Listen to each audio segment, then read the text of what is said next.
Hello everyone, welcome to my channel. Bhavishya Malika के बारे में मैंने बहुत सारे वीडियोस आप लोगों को दिए हैं।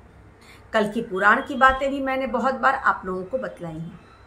आज मेरा वीडियो है इस टॉपिक पर कि कल्कि पुराण और भविष्य मल्लिका, इन दोनों में से किस पुराण में लिखी गई बातें, किस धार्मिक ग्रंथ में लिखी गई बातों पर हमें विश्वास करना चाहिए, क्योंकि दोनों ही कल्कि अवतार से रिलेटेड हैं।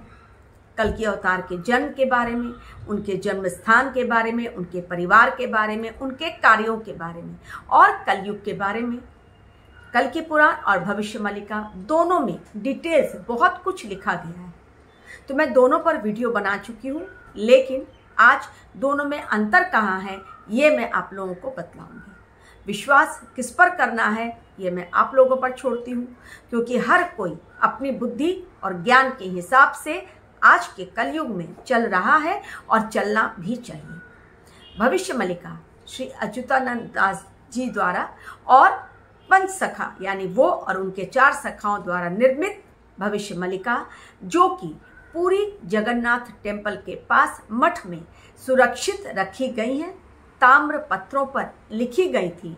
उनमें से एक आध पुस्तकें आज पहुंच गई हैं उन महंतों के पास जो भविष्य मल्लिका के बारे में लोगों को बतला रहे हैं, लेकिन बाकी पुस्तकें धरोहर के रूप में आज भी सुरक्षित है।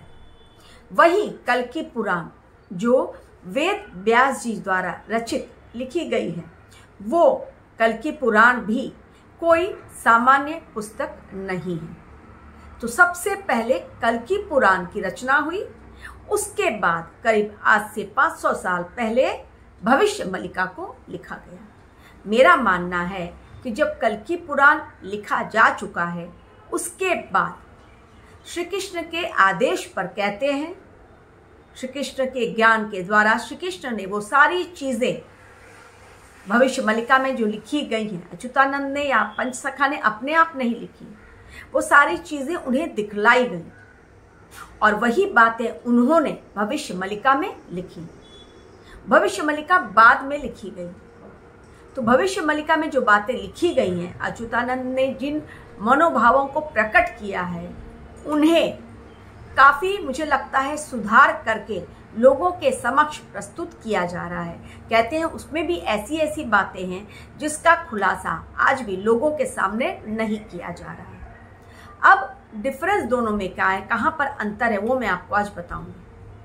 कल्कि पुराण में कल्कि के जन्म की तिथि जो बतलाई गई है, वो भविष्य मल्लिका में बतलाई गई तिथि से मैच नहीं करती है। यानी जन्म की तारीख, जन्म का समय और उस समय ग्रह नक्षत्र किस गोचर में रहेंगे, किस तरह गोचर करेंगे, वो जो कल्कि पुराण में मेंशन्ड है वो भविष्य मल्लिका से टोटली अलग है। दूसरा, जन्म स्थान।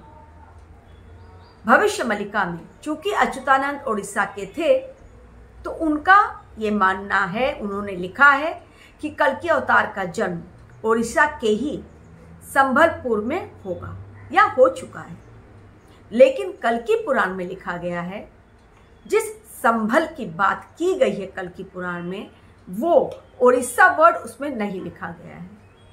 वो ऐसी जगह पर होगा जहां पर कि आम इंसान नहीं पहुंच सकता है और हिडन तरीके से ही कल्कि भगवान की परवरिश होगी। उनके माता पिता का नाम दोनों जगहों पर कॉमन है, यानी कल्कि पुराण में भी और भविष्य मल्लिका में। उनके कार्यों के बारे में जो कहा गया है वो भी समानता है कि कलयुग का अंत करेंगे और सतयुग की स्थापना करेंगे।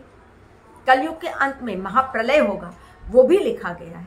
लेकिन असमानताएं उनके जन्म की तिथि के बारे में है और उनके जन्म स्थली के बारे में है।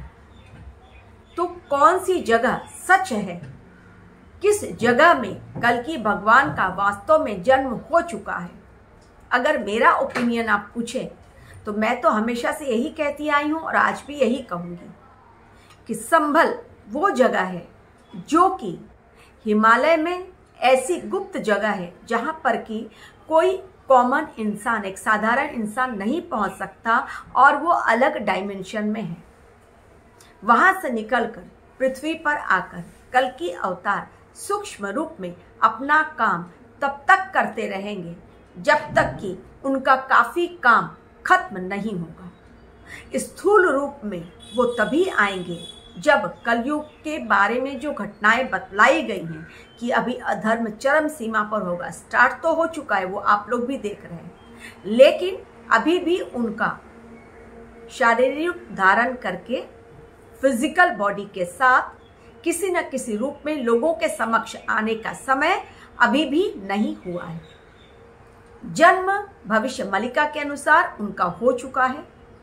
कल के पुराण के अनुसार भी उनका जन्म ऐसे समय में होगा जबकि बुराइयां अपने चरम सीमा पर होंगी और ट्रेनिंग लेने के पश्चात ही वो फिजिकल बॉडी में सबके समक्ष, लेकिन ऐसे रूप में आएंगे जो भूल भुलैया का रूप होगा, यानी मायावी रूप होगा। लोग उन्हें पहचान नहीं पाएंगे। लेकिन भविष्य मलिका में जो बातें लिखी गई हैं वो कुछ तो समानताएं हैं, लेकिन कुछ असमानताएं हैं। असमानता यही मैंने आपको बताया कि जन्म तिथि के बारे में, ग्रह गोचर के बारे में और उनकी जन्म स्थली के बारे में। जहां भविष्य मलिका उड़ीसा के ऊपर ज़्यादा फेवर दे रही है, ज़्यादा जोर दे रही है, वहीं कल की पुराण में ये सारी बातें मेंशन नहीं है कि उड़ीसा उनका कार्य क्षेत्र होगा। उड़ीसा में वो जाएंगे, जगन्नाथपुरी में भी वो जाएंगे, बहुत सारे कार्यों को अंजाम देंगे, मैंने वीडियोस में भी आपको बताया है, लेकिन उड़ीसा में ही उनका जन्म होगा, ये बातें नहीं बतलाई गई हैं। और माता पिता का नाम सुमति और विष्णुयश ये बतलाया गया है भविष्य मलिका में, जो कि कल की पुराण में भी बतलाया गया है।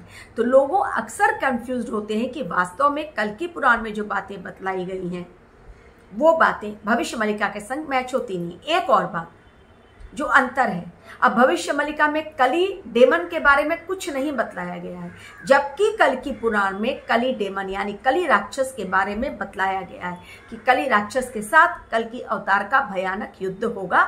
उसमें मैं नेक्स्ट वीडियो आप लोगों को दूंगी, किस प्रकार का युद्ध होगा, कहाँ पर है कली राक्षस, उसके बारे में बताऊंगी। ये तीसरा अंतर, दो अंतर मैंने पहले बताया और अब ये तीसरा अंतर कि भविष्य मलिका में बिल्कुल भी कली डेमन के बारे में कुछ नहीं है, जबकि कल की पुराण में मेंशन्ड है कि वो कल की अवतार का दुश्मन होगा और बहुत भयंकर लड़ाई होगी। तो आज मैंने अपने वीडियो के माध्यम से बताया।